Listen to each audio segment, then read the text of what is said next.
Bonjour et bienvenue sur gcompris.com. Alors l'objectif de l'exercice qu'on va traiter maintenant, c'est de calculer la longueur qu'on a ici. Alors vous allez voir, ce n'est pas un exercice facile, mais il est très formateur. Et donc pour que ce soit efficace, surtout maintenant appuyez sur pause, cherchez bien l'exercice avant de regarder la correction. Donc allons-y, corrigeons cet exercice. Nous, on cherche la longueur qu'on a ici. Et là, regardez, on a un angle droit. Et donc sa forme, regardez sa forme ici, on a un triangle rectangle. Et donc on a envie, pour trouver cette longueur qu'on a ici, d'appliquer le théorème de Pythagore. Mais le problème, c'est que pour appliquer le théorème de Pythagore, dans le triangle, sur les trois côtés, il faut en connaître deux. Et là, le problème, c'est que sur les trois côtés, eh bien, on n'en connaît qu'un seul. Et donc, comme on cherche ce côté-là, eh bien la première idée, c'est de trouver combien on a ici. Et là, la deuxième idée que vous devez avoir et qu'on utilise souvent en géométrie, c'est de faire apparaître des formes simples. Parce que le problème, c'est que la forme qu'on a au départ, ce n'est pas une forme simple. Ça n'est pas un rectangle, ça n'est pas un carré, ça n'est pas un triangle. Et donc, quand on a une forme compliquée, eh bien, on essaye de faire apparaître des formes simples. Et regardez, si je coupe ici à angle droit, eh bien de ce côté-là, je fais apparaître du coup un triangle rectangle et de ce côté-là, eh bien regardez, ça fait apparaître un rectangle. Parce que quand on a un quadrilatère avec 1, 2, 3 angles droits, eh bien le quatrième est droit. Et comme on a 4 angles droits, eh bien ici on a affaire à un rectangle. Et donc, comme on a un rectangle, si ici on a 11, eh bien en face on a 11 également. Et si ici on a 12, eh bien en face on a 12 également. Et maintenant, regardez, dans ce triangle rectangle que je suis en train de repasser en violet, eh bien sur les trois côtés, on en connaît 2. Et donc on va être capable de calculer la longueur qu'on a ici. Et du coup, quand on connaîtra la longueur qu'on a là, plus les 11, ça nous donnera cette grande longueur. Et ensuite, on n'aura plus qu'à appliquer le théorème de Pythagore dans ce triangle pour trouver la longueur de la diagonale. Donc, cette longueur que l'on cherche, on va l'appeler x.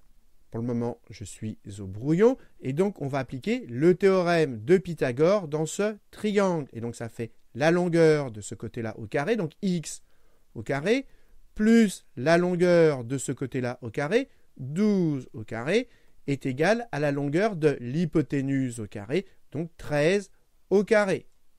Alors 12 au carré, ça fait 144, 13 au carré, ça fait 169, il nous reste devant plus x au carré, et donc ça veut dire que x au carré, eh bien c'est 169 moins 144, et si vous faites le calcul, 169 moins 144, ça fait pile 25.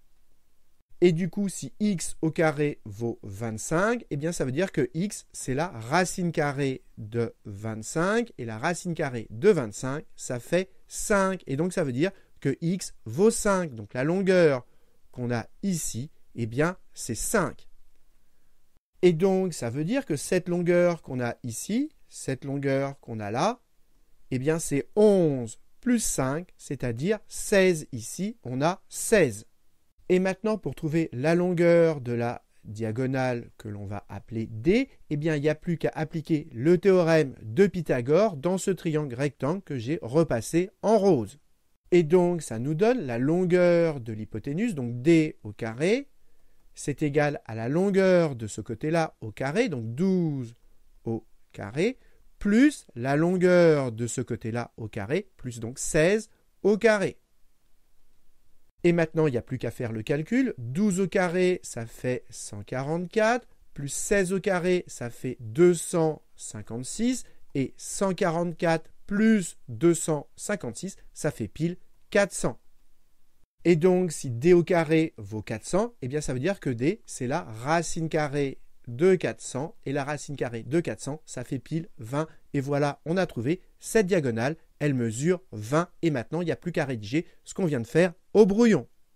Alors, pour rédiger, je vous conseille de mettre des lettres sur les sommets, ça aide beaucoup pour la rédaction. Et ensuite, j'ai appliqué, comme on l'a fait au brouillon, le théorème de Pythagore dans ce petit triangle rectangle, et je vous ai remis le calcul qu'on avait fait au propre, et ça nous a permis de trouver que cette longueur BC, eh bien, elle fait 5. Et maintenant qu'on a trouvé cette longueur-là, eh bien, pour trouver la longueur de la diagonale, il n'y a plus qu'à appliquer une deuxième fois le théorème de Pythagore, mais cette fois-ci dans le grand triangle rose. J'ai remis exactement les calculs qu'on avait fait au brouillon et ça permet de trouver que cette diagonale, eh bien, elle mesure 20.